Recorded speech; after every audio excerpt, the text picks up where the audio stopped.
L'ambiance s'échauffe déjà dans la saison 4 des Traîtres. Log5, fraîchement éliminé, n'a pas digéré sa trahison par Sophie Tapie. Dans l'after, le vidéaste a vidé son sac face à une Sophie tout sauf désolée. Depuis son retour sur M6 le 3 avril, Les Traîtres version 2025 promet une nouvelle salve de mensonges, de manipulations et de coups bas. Cette saison 4 ne fait pas dans la demi-mesure avec un casting taillé pour le clash. Adil Rami, Liane Folly, Francis Huster, Bianca Costa, mais aussi Sophie Tapie ou encore Log5, vidéastes suivis par des millions de fans. Cette année encore, la mécanique est la même. Des traîtres face à une horde de loyaux prêts à tout pour les démasquer. Mais ce sont parfois les traîtres eux-mêmes qui s'entretuent. Ce ne sont certainement pas les 3 traîtres choisis par Éric Antoine, Adil Rami, Sophie Tapie et Log5 qui diront le contraire. Sur le papier, il s'agit d'une alliance redoutable. Mais dans les faits, la sauce ne prend pas. Très vite, Sophie Tapie s'est agacée du manque d'implication de Log5, qu'elle juge trop discret, allant même jusqu'à menacer de l'éliminer. Et elle ne bluffait pas.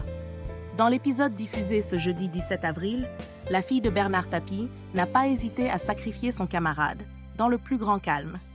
Une décision stratégique, mais aussi risquée, puisque les traîtres n'étaient pas encore particulièrement menacés. Log5, lui, ne l'a pas vu venir, et il n'a pas gardé ça pour lui très longtemps. Présent dans l'after de l'émission, Log5 n'a pas mâché ses mots. Face à Sophie Tapie, il a dit ce qu'il avait sur le cœur, sans détour. Moi, avec les autres, je les défendais, jusqu'au moment où je devais leur tirer dessus, mais pas aussitôt, c'est pas possible. Ce qu'il reproche à Sophie, de l'avoir ciblée bien trop rapidement, alors même que leur trio semblait solide. On avait un bon triangle des Bermudes pour aller le plus loin possible, s'agace-t-il. Résultat, il estime qu'elle a tué leur stratégie dans l'œuf, pour rien. Sophie Tapie, visiblement peu décidée à se confondre en excuses, a maintenu sa position, a dit qu'il était en danger. Ce à quoi Log5 a rétorqué sèchement « Mais c'est dans ta tête qu'il était en danger, je crois. » L'ambiance était glaciale, la tension palpable.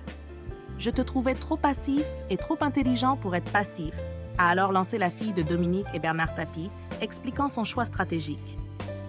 Mais pour Log5, rien ne justifie une éviction aussi rapide. Elle voulait m'évincer. Dis-le Sophie, regarde-moi dans les yeux. Cette dernière a tenté de calmer le jeu. Je t'assure que ce n'était pas le but. Si à un moment Adil Rami était en danger, je t'aurais sacrifié comme n'importe qui d'autre. Une justification qui n'a pas vraiment convaincu. Pour l'instant, Sophie reste dans la course, mais avec un karma qui commence à tanguer.